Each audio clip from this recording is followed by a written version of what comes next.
Magandang tanghali, kumusta po? Narito po ulit ang update natin para sa lagay ng ating panahon. Ngayong tanghali po ng July 8, 2024 na kung saan sa ngayon ay patuloy pa rin ang pag-iral ng Intertropical Convergence Zone dyan po sa may Mindanao at Visayas. Habang ang habagat ay may mahinang daloy na sa kanluran po ng ating bansa.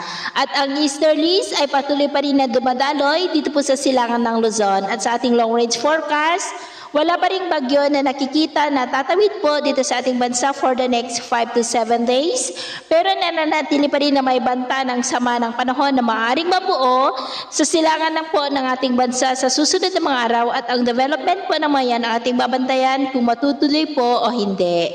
At sa lagay ng ating panahon, ngayong tanghali ay maayos ang panahon sa malaking bahagi ng bansa pero may tsansa pa rin ng maulap na kalangitan with isolated rain sa may Ilocos provinces, Cordillera, Calabarzon, Bulacan, ilang bahagi ng Metro Manila, Bicol Region, Mimaro, Panay Island, Negros, Leyte, Samar Provinces, Tawi-Tawi, Tipolog, Misamis Occidental, Northern Mindanao, Caraga at Sorsogon. At sa susunod po ng mga oras, mas maraming lugar muli sa ating bansa ang makakaranas ng maulap na kalangitan with isolated rains, lalo na po sa may Ilocos Region, Cordillera, ilang bahagi ng Cagayan Valley, Central Luzon, Metro Manila, Calabarzon, Bicol Region, Mindoro Provinces, Panay Island, Negros, Cebu, Bohol, Leyte, Samar Provinces, Sulu Archipelago, Zamboanga Peninsula, Northern Mindanao, Caraga, Sorsogon at ilang bahagi po ng Davao Region. Kaya mag-ingat po tayo sa posibleng banta ng mga pagbaha at pagguho ng lupa,